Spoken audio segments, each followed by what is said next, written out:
Well, thank you. First, I want to recognize our legislative partners that are here. Chairman Thane, Senator Den Hartog, Senator Lint, Representative McCrosty. We wouldn't be talking about all of this had they not been a big part of it, and very successful. The package of legislation that we're going to talk about would not have been possible without their good help, and all our other partners, Quinn, obviously the state board, Dr. Clark, Matt Freeman. It was literally a team effort, and Wendy hails from Emmett, where she got all her skills. And I'm delighted and honored to be here. We just wrapped up the legislative session, and K-12 funding was increased by $300 million, the single largest increase in state history. That's 12.5% over last year. We also had Empowering Parents, which were new grants that help families take charge of their educational expenses for their children. We've strengthened our ability which this is really important to me, to recruit and retain quality educators by giving them up to a 10% increase in pay along with bonuses, plus affordable, and I can't stress this enough, high quality health insurance. But today I want to pay particular attention to our new investments in literacy, my top education priority for the last 3 years. This year, we add an additional $47 million, which will mean that in the last 3 years, we've increased literacy funding 5 times, fivefold. And it's an accomplishment that I'm very proud of. Whenever I'm asked about teachers that affected my life, I remember my first grade teacher, Mrs. Summers, and of course, my mother and godmother both volunteered in school as reading coaches before we even had reading coaches. Wendy probably remembers that. And so it's something that's been very important in my life. And we all know, I mean, the science is undeniable that having these kids reading proficiently by the end of the 3rd grade is absolutely essential. And when I say these kids, I'm talking about all kids. Many of us know our children and grandchildren are from Lake Wobegon, which means they're above average. But the kids sitting next to them may not be, for whatever reason. And that's why, what we used to call discretionary money, now we call operational money, to make that available to these educators in these schools is so incredibly important, because kids are different, communities are different, schools are different, and so who better to determine how to take those literacy resources and focus them than the people that are in these buildings that see these kids every day. And where they work together in teams and say, what do we need to do? As we see the data coming in, we've got much more current data than we had before. As we see the data coming in, what do we adjust here? What do we adjust there? And of course, we all know the challenges that all our educators have had since the pandemic. But all that aside, literacy, besides being embedded into our Constitution, is a constitutional obligation. It's our moral obligation. And I've always been an advocate for full-day kindergarten. It's been here for 4 years, and I think I was here, we talked about it the last time I was here. But the additional $47 million is going to be used in a variety of different ways, and like I said, we'll let those school districts figure out how best to do that. And the flexibility is built into the program to where those districts can make those good choices and really move the needle on literacy. I am so excited to get this money embedded, get it being used in the districts so we can see those results going forward. And I'm just very happy. It was one of my, I talked about it last year in my State of the State and this year in the State of the State. Of course, these legislators are always mesmerized by my State of the State. Isn't that right, Lori? But it's been important to me.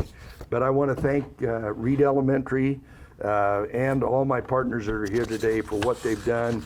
And maybe the next time we have one of these, we'll be celebrating what we'll have is real documentable evidence that this is making a big difference. So, Mrs. Johnson? Thank you. Thank you, Governor Little. And I'm glad that you made mention of our shared history and our shared roots. And growing up in Jim County, we both had amazing public education experiences. And just a little bit, his mother was not only a reading coach in our elementary school when I was in school, she was also my Sunday school teacher. So I really do appreciate that.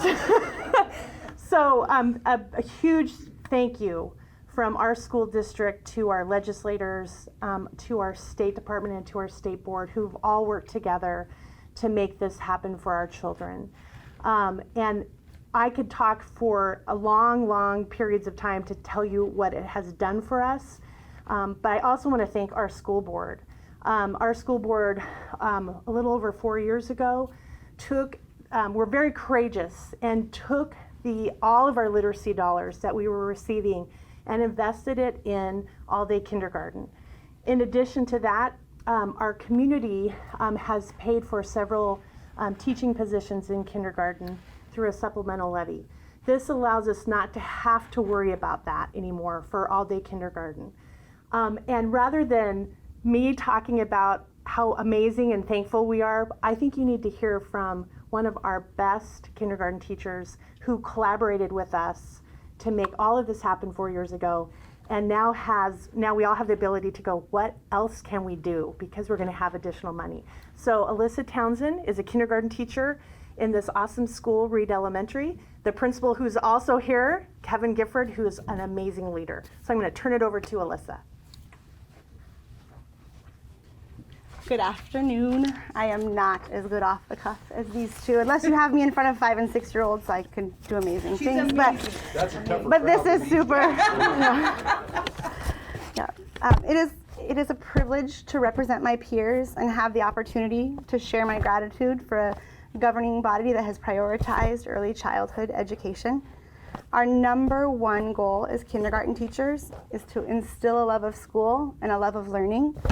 This bill makes that goal much more feasible. Funding all day, everyday kindergarten allows us the time to meet all children at their individual levels while still keeping our instruction engaging, interactive, and fun. That being said, we invite any of you to come visit our classrooms anytime. We love company and would love to show you what we do. What I do think the community might not understand sometimes is that each year we have students that come to us having no idea how to hold a pencil, while others come to us reading, and of course everything in between. Some students come to us from families that have the knowledge and time to work with them, while others come from homes that are unable to support their children academically for various reasons.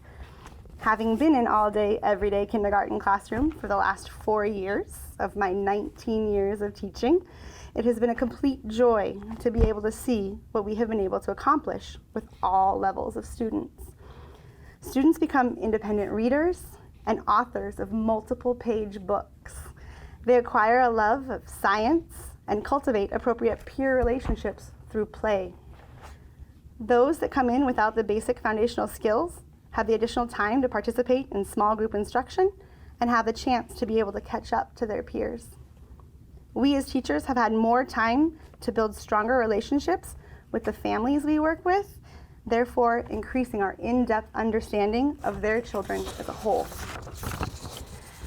With dedicated state funding for all-day kindergarten, I am even more excited to see what we can achieve in the long term. This dedicated funding will allow us to use our other intervention funds, like Wendy talked about, to provide additional supports to struggling students in all grades and make sure that no child falls through the cracks. My education and experience has shown me that prioritizing early childhood education is directly related to producing productive members of society who enjoy learning. I appreciate everyone who has taken the time to listen to testimonies of advocates, research the importance themselves, and to put the effort into creating a bipartisan bill that was able to come to fruition. Thank you, Governor Little and colleagues, genuinely, for your support of our kids. Thank you. Good. questions? Very good.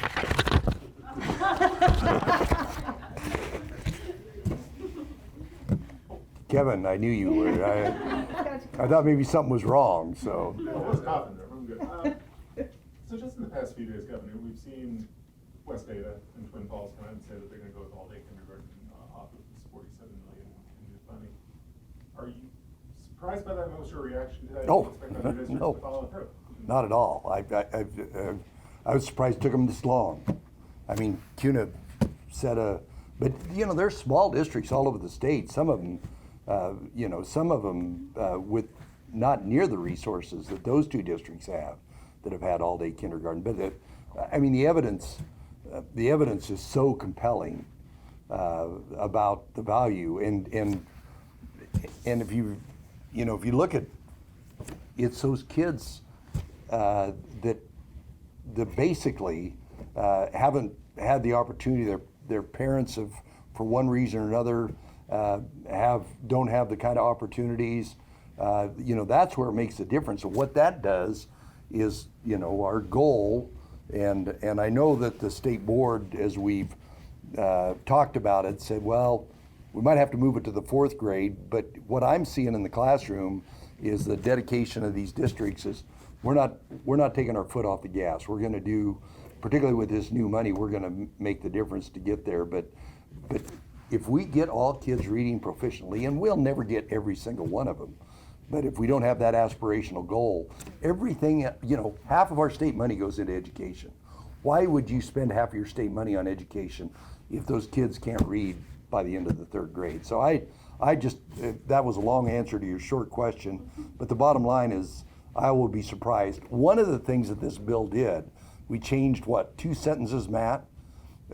Because as I traveled the state, some of them are saying, oh yeah, we're using literacy money for kindergarten. Other ones say, well, we don't interpret it as that. Well, we put specific language in there, and as you alluded to, science, everything, if they can't, I had a bunch of STEM teachers in the office one day, and they were talking about STEM, and I says, isn't it kind of important they read before they learn STEM? And they all nodded and said yes. So I'll be very surprised if it doesn't become universal. One of the issues, and I see Beth is not here because we did a early childhood education event yesterday, is some of the districts finding skilled, and maybe Wendy can talk about it, finding skilled, it takes a special person, as you can see, to do this. At the same time, when there's a lot of stand-up of daycare and other things, and so it may take us a little while to get through the pipeline to have enough people out there. But we want the signal to be to high school and college kids that there's some great opportunities in early childhood teaching. So I don't know, you might talk about. Yeah, I think space is an issue for some of our schools, especially those large districts, and definitely highly skilled early educators is a constant concern for everyone. But I agree, we're within CUNA School District, we're trying to figure out how do we build our own teachers, right? And we have a lot of our high school students in classrooms, so I think that's a solution for us too. But to answer his question, the challenges I think are space Yep. and people. I do love that you alluded to Beth and early childhood in the preschool element as well. Well, Because and- what filters to us in the kindergarten, that teamwork between the two is it. One of the things that Beth talked about yesterday was that some of the grants they're doing into communities to get Yeah. people interested in whether it's daycare or, because it's the same subset. Yeah. Basically people that love children and get excited by seeing that progress, and though there's a special, dealing with the legislature is a piece of cake compared to that. Actually, no, a question for Alyssa now, though. You've been at this for a couple of years. Come over here so A they couple can- years ago when you were When we lunching. very first started, you came to visit. Now that you've had a couple of years of this, how did it change your approach as a teacher to a full day with your students? What changed, and what maybe the rewards and the challenges? The number one thing I really think is the building the stronger relationships. I really have more time with my students to get to know them individually, to know what they need specifically. I have the time to adjust my instruction to be able to meet their needs. We also we have a lot more time. You don't feel the stress as much. You know that you can have time for making everything fun and play and interactive versus this is what I have to get done in this very short amount of time. A lot of curriculums are made for all day, everyday kindergarten, and we get those curriculums, and you would think, oh my gosh, am I doing enough for my kids? I want to do an art project, but should I be prioritizing this literacy activity? Those kind of conundrums. But now I feel like if you come into our classrooms, you see quality, interactive literacy instruction. You see them being thrilled to be writers. They engaging math as well. I know we're focusing on literacy, but we also have there's caterpillars growing in my room right now, and we're going to be letting butterflies go next week. They have time to get that other love of subjects as well. So just really, really more time to make it fun and make sure that they love school. We still have parents. Some families are not necessarily always for all day everyday kindergarten, and I encourage them, come visit, come see what we do, because I really feel like if you see what your child is doing in our classrooms during the day, you'll see that we're not drill and kill and they're sitting in their seats for an hour a day. We're up, we're moving around, we go do this and then we do that, and they're hands-on, and we have the time throughout the day to make it fun. And yes, the first couple of weeks they are tired because it's a long day for them, but give us 2 weeks and they're into the routines, and they love being here. So I really, again, a long answer to your question, Kevin. Is that okay? Good, you made me look good. There we go. I'll try. Anything else? What else? Move this way.